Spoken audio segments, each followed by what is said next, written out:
14 sur Europe 1, la grande interview. Nous recevons ce matin Joshua Zarka. Bonjour. Bonjour. Merci d'être avec nous dans le studio d'Europe 1, ambassadeur d'Israël en France. Alors, lundi à New York, dans les locaux des Nations Unies, il y avait cette conférence organisée par la France et l'Arabie Saoudite pour tenter de trouver un moyen de mettre fin à la guerre entre Israël et le Hamas.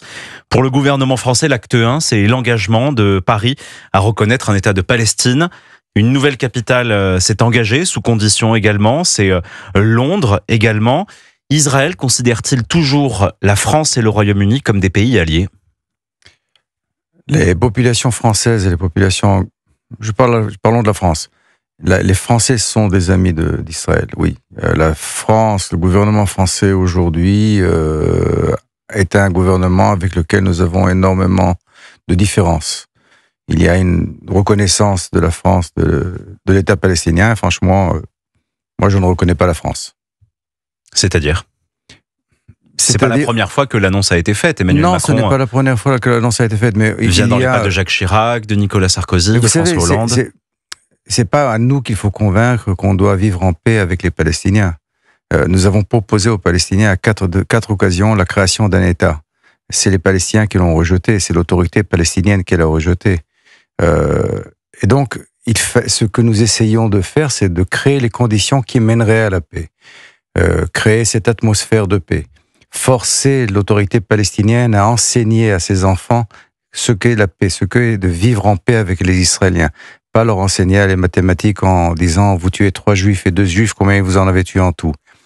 Et donc, c'est ce que nous voulions faire ensemble avec la France. Et aujourd'hui, il y a une espèce de soumission de la France à une idéologie qui est inquiétante. Et le Hamas est le grand gagnant de tout ça.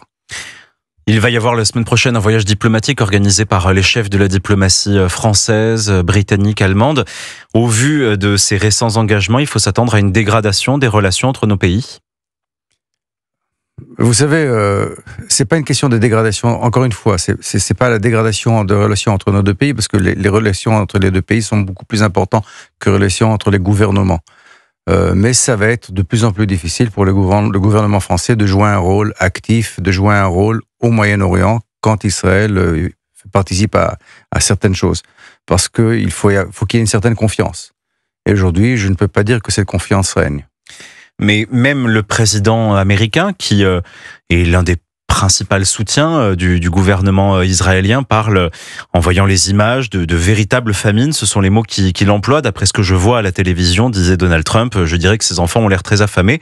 Qui est responsable de la sous-alimentation des civils palestiniens, Joshua Zarka ? Alors, premièrement, parlons justement de ces images. Je ne sais pas si vous avez remarqué, mais aujourd'hui, le New York Times a retiré sa publication, disant que c'était une erreur. Effectivement, c'était des images d'un enfant malheureusement malade, qui souffrait d'une maladie.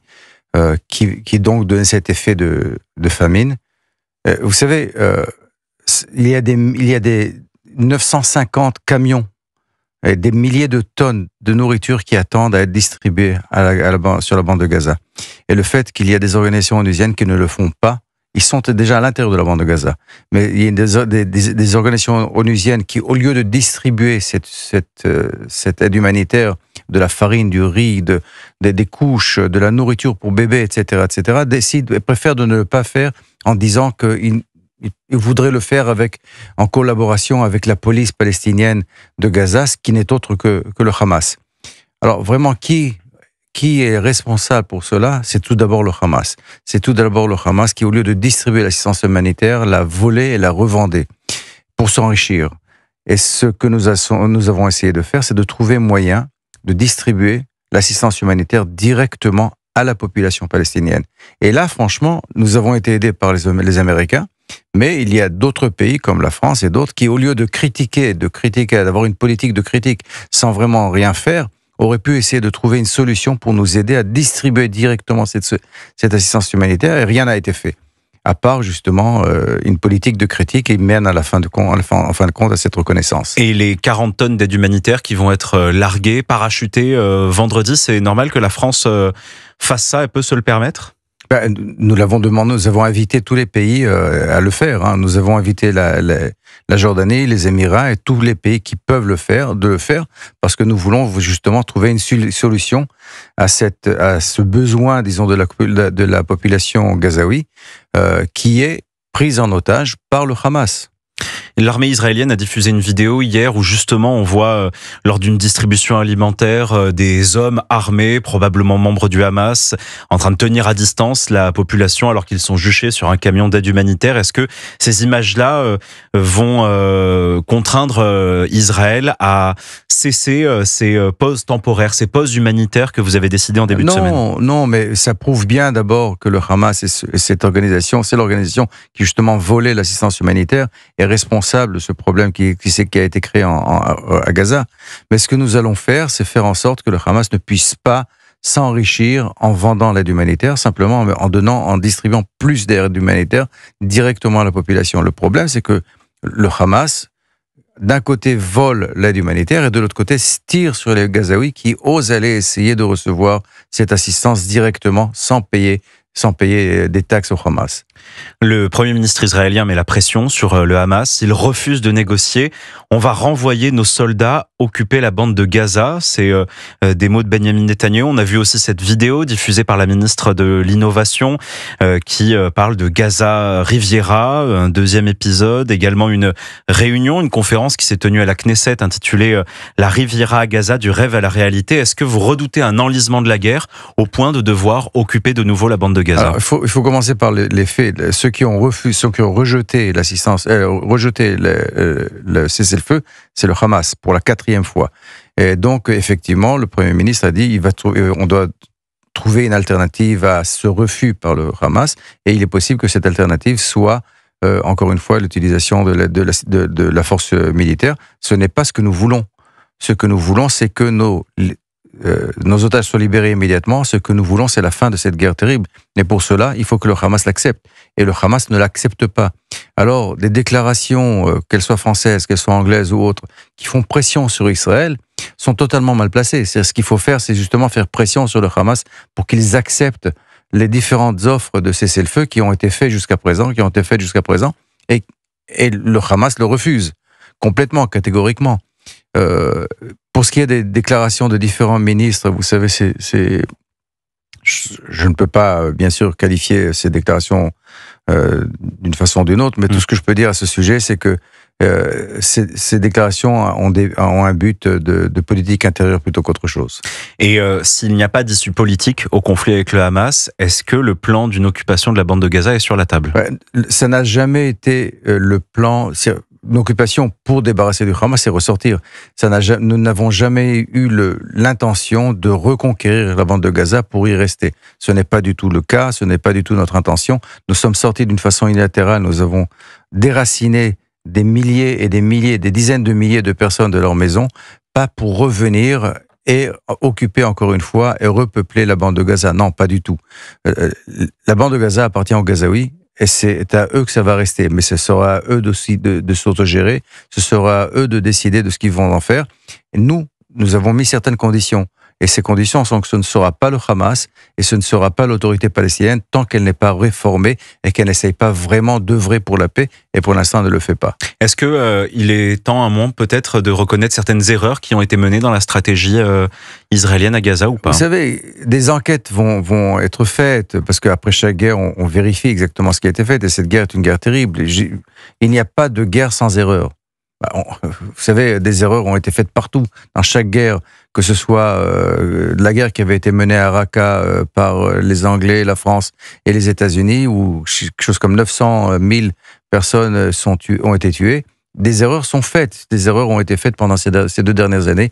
Il est clair, on vérifiera tout ça, on vérifie tout ça en marchant pendant la guerre, mais ça ne veut pas dire que nous n'essayons pas de faire en sorte qu'il n'y ait pas d'erreur. Nous essayons de faire en sorte qu'il n'y ait pas d'erreur, mais des armées qui combattent font des erreurs, malheureusement. Joshua Azarka, parlant de ce qui se passe en France, à Nancy, une plaque en mémoire d'Yitzhak Rabin a été vandalisée. À Marseille, le maire Benoît Payan a condamné l'agression subie par une comédienne, Marie Saint-Filtre, en terrasse d'un café du Vieux-Port sur le front d'antisémitisme. On compte 1570 actes antisémites recensés l'an dernier. La réaction des autorités françaises vous paraît-elle à la hauteur ? La France a des mécanismes pour combattre l'antisémitisme, mais je dois dire que des fois, le retard à réagir à certains actes d'antisémitisme est un peu inquiétant. Alors, il y a énormément d'actes d'antisémitisme. Il est important qu'il y ait des réactions qui sont adéquates. Et franchement, que ce soit ici ou que ce soit autre part, je ne suis pas sûr que toujours c'est suffisamment clair et puissant. En tout cas, ce qui est public. J'ai une confiance complète aux autorités françaises à combattre l'antisémitisme. Et le ministère de l'Intérieur et la police font un travail extraordinaire. Mais il faudrait aussi des fois qu'il y ait des déclarations qui soient, je pense, adéquates et rapides. Comme ce qui s'est passé par exemple avec les enfants qui ont été jetés d'un avion parce qu'ils priaient en hébreu ou chantaient en hébreu. Et ces différents actes. Vous savez, nous faisons face à un tsunami carrément d'antisémitisme, quelque chose qui existait seulement dans les années 30. Aujourd'hui, les gens écrivent, dessinent, taguent des commerces de juifs sans se cacher. Hein. La dernière fois que ça a eu lieu, c'était dans les années 30 en Allemagne et ici en France, après que le régime de Vichy a été installé. Alors c'est terrible, c'est terrible. Nous évoquions ce tag retrouvé à Toulouse qui appelle à la mort des Juifs, effectivement. Ouais. Nous en parlions sur Europe 1. Vous comparez la situation aujourd'hui, cette montée d'antisémitisme avec ce qu'a connu l'Europe dans ces heures les plus sombres. Il n'y a jamais eu de tel antisémitisme depuis les années 30 du siècle dernier. Et il y a ce qui est terrible aussi, c'est que la honte a disparu. Depuis la Deuxième Guerre mondiale jusqu'à présent, c'était honteux d'être antisémite. Aujourd'hui, ça ne l'est plus. Aujourd'hui, les gens sont fiers de l'être. Mort aux Juifs, c'est quelque chose qu'on écrit sans se cacher. Mort aux Juifs, c'est quelque chose qu'on dit dans des manifestations sans avoir honte. Et c'est terrible. C'est quelque chose qui n'avait pas eu lieu ni en France, ni en Europe depuis la Deuxième Guerre mondiale. Et vous redoutez que la politique diplomatique française de reconnaissance d'un État palestinien aggrave cet antisémitisme ? Vous savez, nous l'avons dit plusieurs fois, la chose qu'il faut faire, c'est combattre l'extrémisme, c'est combattre l'islamisme, c'est combattre ces idéologies qui ont pour but d'abord de détruire notre État, de tuer les Juifs à travers le monde et de changer aussi le caractère des différentes sociétés, la société française inclue. Et là, malheureusement, je pense que cette tendance à se soumettre au lieu de combattre, peut encourager justement ces idéologies et ces violences. Merci. Ce n'est pas l'intention, je ne pense pas, je vais vous clarifier, je ne pense pas que ce soit l'intention, je suis sûr même que ce n'est pas l'intention du gouvernement, mais ça peut être le résultat. Merci Joshua Zarka. Merci à vous. D'être venu sur Europe 1.